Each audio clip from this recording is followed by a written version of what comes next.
জিনিসপত্রের দাম বৃদ্ধির হার বা মূল্যস্ফীতি ৬.৫% নামিয়ে আনা লক্ষ্য ধরে ৭,৯০,০০০ কোটি টাকার বাজেট প্রস্তাব করলেন অর্থ উপদেষ্টা ডক্টর সালেহউদ্দিন আহমেদ।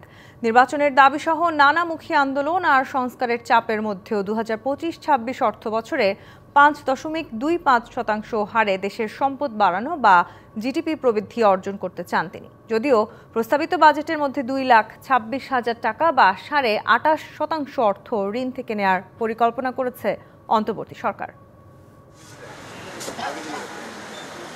চলতি অর্থবছর জুড়েই জিনিসপত্রের দাম বৃদ্ধির হার বা মূল্যস্ফীতি ৯% উপরে। এমন বাস্তবতায় ২০২৫-২৬ অর্থবছরের জন্য এ হার ৬.৫% নামিয়ে আনার লক্ষ্য নির্ধারণ করলেন অর্থ উপদেষ্টা। পয়েন্ট টু পয়েন্ট মূল্যস্ফীতি ২০২৫-এর এপ্রিল মাসে ৯.১% নেমে এসেছে। এ ধারা অব্যাহত থাকলে এই জুন মাসেই ৮% কোঠায় নেমে আসবে। অন্তর্বর্তী সরকারের হয়ে ৭,৯০,০০০ কোটি টাকার বাজেট প্রস্তাব করলেন ডক্টর সালেহউদ্দিন আহমেদ। মোট বাজেটের ২৮.৫% বা ২,২৬,০০০ কোটি টাকা ঋণ নেয়ার পরিকল্পনার কথা জানালেন অর্থ উপদেষ্টা, যা মোট দেশজ সম্পদ বা জিডিপির হিসেবে মাত্র ৩.৬%। প্রস্তাবিত বাজেটের মোট ঘাটতির মধ্যে ১,২৫,০০০ কোটি টাকা অভ্যন্তরীণ উৎস হতে এবং ১,০১,০০০ কোটি টাকা বৈদেশিক উৎস হতে নির্বাহ করার প্রস্তাব করছে। বাজেট অর্থায়নে নাগরিকদের কাছে নানা কর ও সরকারি সেবাসহ অভ্যন্তরীণ উৎস থেকে আহরণের লক্ষ্য ৫,৬৪,০০০ কোটি টাকা। আগামী ২০২৫-২৬ অর্থবছরে মোট ৫,৬৪,০০০ কোটি টাকা রাজস্ব আয়ের প্রস্তাব করছি।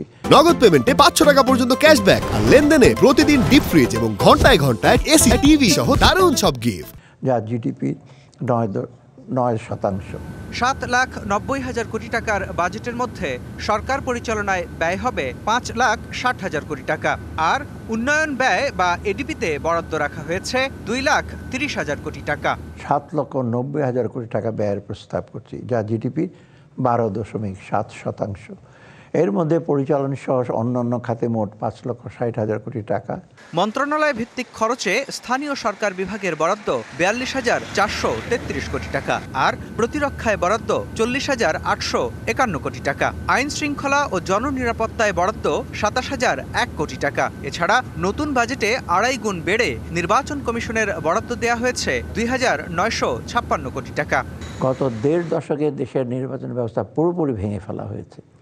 তাই আমরা নির্বাচনী ব্যবস্থার সংস্কারের উপর সর্বোচ্চ অগ্রাধিকার প্রদান করেছি এবং এ লক্ষ্যে বিভিন্ন আইন, নীতিমালা ও আদেশের সংশোধন ও সংস্কারের কার্যক্রম হাতে নিয়েছি। নানা পক্ষের দাবি আদায়ের চাপ, এলডিসি উত্তরণের চ্যালেঞ্জ, মার্কিন প্রেসিডেন্টের শুল্ক হুঁশিয়ারি, অভ্যন্তরীণ শিল্পের টানাপোড়েন আর একটি গ্রহণযোগ্য নির্বাচনের মাধ্যমে অভ্যুত্থানে পাওয়া ক্ষমতা জনপ্রতিনিধিদের কাছে ফিরিয়ে দেওয়ার চ্যালেঞ্জের মধ্যেও অর্থ উপদেষ্টা স্বপ্ন দেখছেন সংস্কার ও কর্মসংস্থান সৃষ্টি করে মানুষকে স্বস্তি দেয়ার। আর এজন্য জিডিপি প্রবৃদ্ধির লক্ষ্য ঠিক করেছেন ৫.২৫% হারে। জুলাই অভ্যুত্থান পরবর্তী দেশের রাজনীতিতে যখন চলছে সংস্কার, বিচার ও নির্বাচনের জটিল হিসাব নিকেশ, তখন সামনে এসে হাজির আরও একটি নতুন অর্থবছর। তাই রাষ্ট্রের মূল চালিকা শক্তি অর্থনীতিকে সচল রাখতে ১ বছরের আয় ব্যয়ের হিসাব খুলতে হলো অন্তর্বর্তী সরকারকেই। রাজনীতিকে স্বস্তিতে রেখেই আর্থিক খাতের সব চ্যালেঞ্জ মোকাবেলার পথ নকশা হয়ে উঠবে এবারের বাজেট। সে সাফল্যই দেখার অপেক্ষা। মুস্তফা মাহবুব, ডিবিসি নিউজ, ঢাকা।